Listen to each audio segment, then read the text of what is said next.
Coming up today, we've got some sugar beet loading, some fertilizer being spread on some really poor wheat that we're hopefully trying to bring round and bring on a bit. Hole in a wagon as well, fixed with duct tape, the one and only duct tape. Don't forget, I have still got that duct tape that's supposed to lift loads of stuff, and we were going to tow different things with it. So I basically need to find it. We need to do some more challenges with that duct tape because it's really smart stuff. So here's today. It's Monday morning, it's day 379. It's a bank holiday for most of the world, but not for me. Wagon here already for sugar beet pellets, so I'm going to go and open the shed up, weigh him in, get him loaded up. Adam's working as well today. He's moving soil while it's dry, so we can sort that pond out that kept overflowing by building up around it. So plenty to do. It's still a bit windy, so I'm not sure if we're going to do any spraying, but I'll keep my eye on the wind and see what it does later on. Apparently some people have had snow today. Bit tight getting through here between this and the chipper, so I'll move this digger and low loader out of the way. It's a Vario, this tractor. It's 7.5. So just rev it up and it goes. It's funny though, it's not like a Fendt, where Fendt, if you let go of the throttle, it stops. Whereas the John Deere just keeps going forwards all the time. You have to put your foot on the clutch and the brake. With the Fendt, you just leave it off and it'll stop.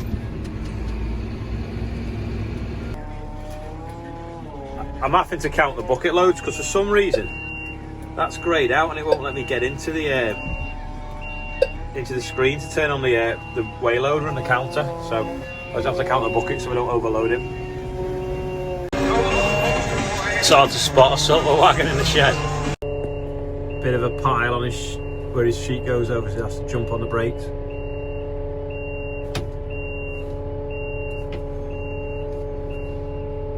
Flies forwards now and jumps on the brakes. It should sit level. There we go. Sheet will go over now without spilling it. Perfect. I never knew what was inside them trailers. Matches perfect, that, doesn't it? Got this stuff off Amazon. I'm going to try and grow some hawthorn whips. Joe was spreading potash plus last, so I'm just going to change it now to what I want to spread. So I'll just find the right setting for it.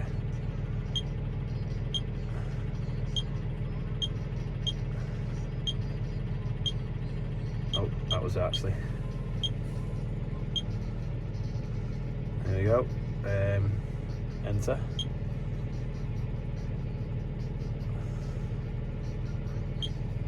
There we go. Should remember it from last time we had it on.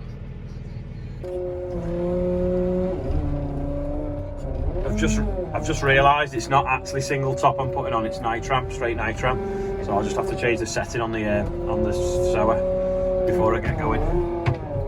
I'll just fill it up now. I'll put 3.6 ton in, so that'll be 6 bags of this. The 600 kilo bags used to be 500, but now the 600, so they can fit the more weight on the wagons, and it makes the maths a bit awkward because it's not just like 2 to a ton, it's 2 bags is 1.2 ton. So this field's not doing too bad apart from that flood, but that field there's still got a massive flood in it. But I don't know, you can see that white pole in the distance there, and then there's another one in the hedge somewhere down, halfway down. It's not focusing, is it?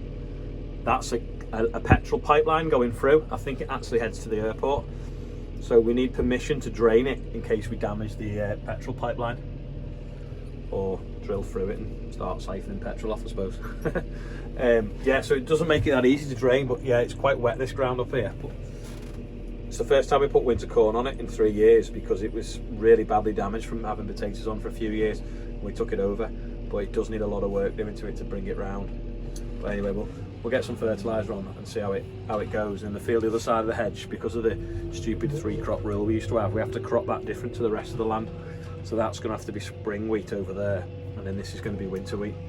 But hopefully they'll both ripe at the same time, so it means we have to come once with a combine, and then when we're up here spraying, hopefully we can get the timings right where we can hit them both at the same time with the same sprays.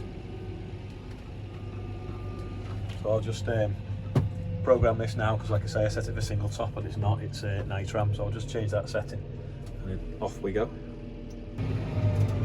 Don't know whether you can see from the camera, but Sam the other day, it rained up here more than we thought, and he come up spreading fertilizer, and in the odd soft place it made a bit of a rut, so I'm just driving on top of them now and squashing them flat. It is a bit of a mess, but like I say, this ground up here is quite poorly drained, and it does need a lot of attention. So, but this field, it's a bit thin, but give it another dose now, it should thicken up. It's just a little bit behind everything else really, which is a shame. But hopefully we can turn it round and it won't be too bad. But if you ripped it up and started again, we'd probably lose even more money out of it. So hopefully it could break even now or just return a small profit. Put my hood up, hopefully the wind won't affect things. If you look, it's quite thin, this crop, compared to some of the others, so it's like it's not particularly got many tillers. It's not very big, it's not very tall, just the wet weather's completely holding it back. If I flip the camera around, you can see it's just thin, and quite a bit of grass weed in it and different things. But hopefully now it's added a little bit more fertilizer. It's going to be cold the next few days, but then if we get some warmer weather, hopefully it should start to come up. Also, we've not actually got a lot of rain forecast now for the next sort of 2 weeks really, but this ground being wet is always wet underneath, so hopefully it should hold it. So if we do get a drought, it'll keep coming through. But if this is the worst block of ground we've got this year, I'll take that any day of the week, because there's something here, and what is good is very good. Well, that's not bad. Last pass, tank low, 95 kilos. That'll do me.